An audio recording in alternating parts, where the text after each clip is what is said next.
Hey guys, Wandering Shell here. Once again, we're doing Ninja All-Stars, this time with Jorogumo.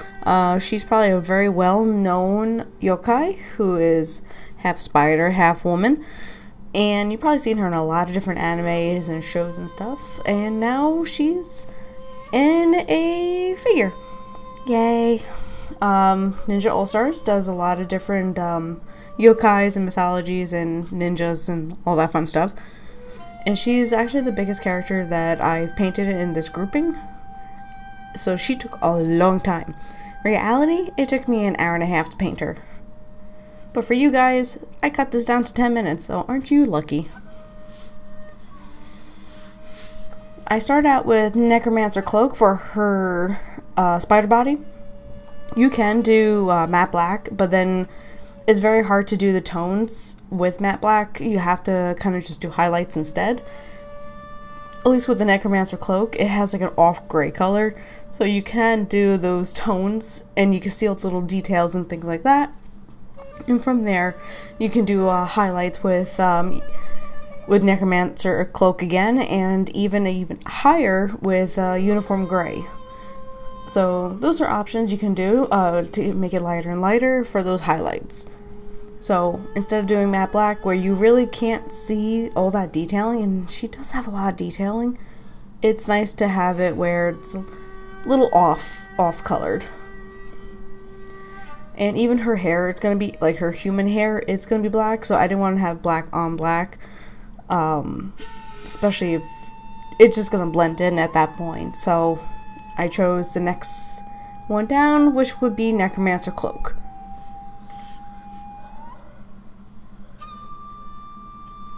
And yes, I had to paint every little section of her spider legs.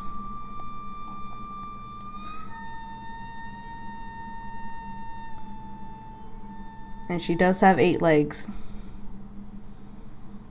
Spider legs. So they got that right. Yeah, she's so big that I can't even put her on like one of those stands that I have. I had to actually hold her, and I was so cautious the whole entire time. Because I was so afraid to put her down so many times.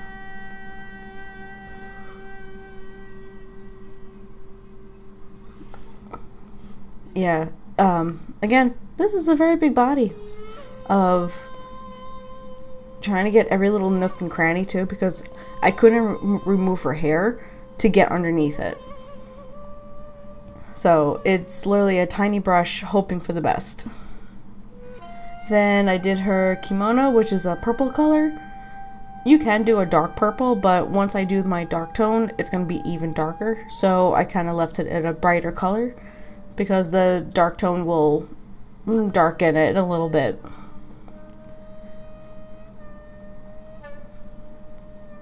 And then, so the kimono is purple, and then her obi, her obi rope, obi sash is warlock purple, but it was just that one little piece of warlock purple. I didn't want to show it. And then another piece that I really didn't show is going to be around her kimono, like the sleeves that you see there in the white, and then even like little bit on the near the bust is moon dust yellow. And you know, she gotta have that scary red on her, right? You can make it instead of red. I've seen people use yellow instead to kind of go with her kimono, but I wanted that splash of red because it reminds me of a Black Widow. So I kind of kept it like that. And then in her joints, I did chaotic red. I thought it'd be a nice little change in that. You can just leave it as the necker cloak, but I thought this might be a cool look to it. And besides, like, those are the joints, so a lot of times it's exposed. Like, it's a, you know, spider stuff exoskeleton, so this is kind of exposed flesh of her exoskeleton, from her exoskeleton. Bleh. So I wanted to kind of do something like that, and then because she is a Spider-Woman, so to speak. I actually gave her corpse pale skin tone instead of elven flesh, because she's supposed to be, I think, like a geisha or something like that, of that aspect, where she's not going to be out that often. She's more during the night than during the day, so to speak. So I wanted to give her that pale skin tone.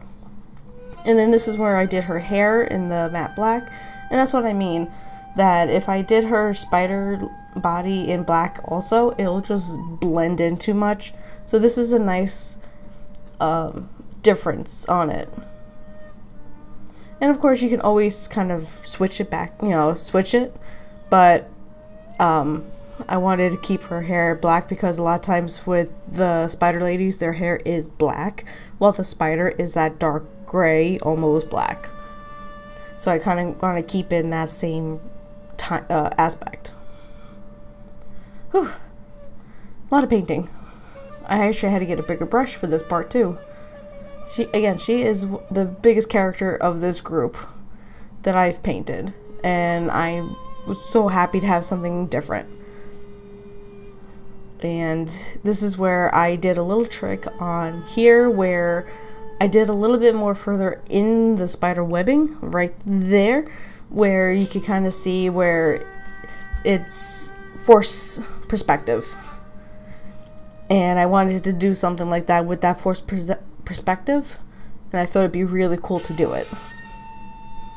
It kind of worked out. I know the inner, like right underneath her, is just pure black, because it's supposed to be in the shadowy area on her, and it's deeper inside because you don't know what's going on in there. And the webbing, I did a mixture of moon dust and white to make that off-white look, because when I started doing the highlighting, I am going to make it into white and then a little bit of silver here and there just to make it shine.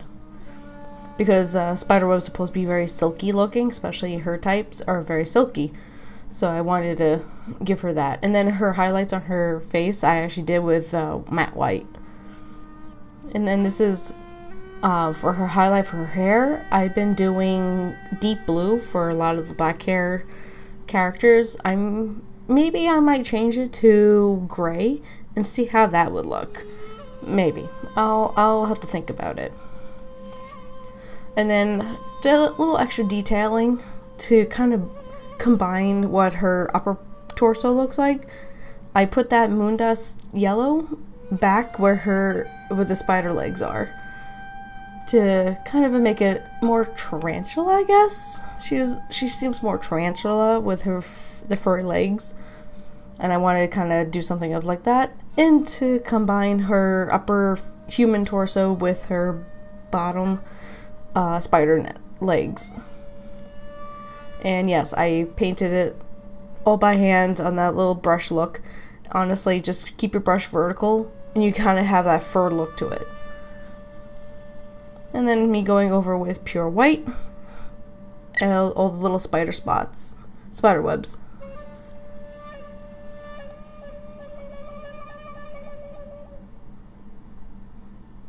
I think it came out pretty well with the forced perspective. What do you guys think? Do you think that worked out pretty well? Please let me know in the comments below. And let me know if you want me to do another big character from Ninja All-Stars, because I wouldn't mind doing it. I think I have a few. I don't know. I'll have to take a look. But other than that, I hope you guys enjoyed this, because she is one of my biggest ones, and I was very proud at the end, and I hope you guys are too. So please leave a like, comment, subscribe, all that fun stuff, and I'll see you in the next one. Later.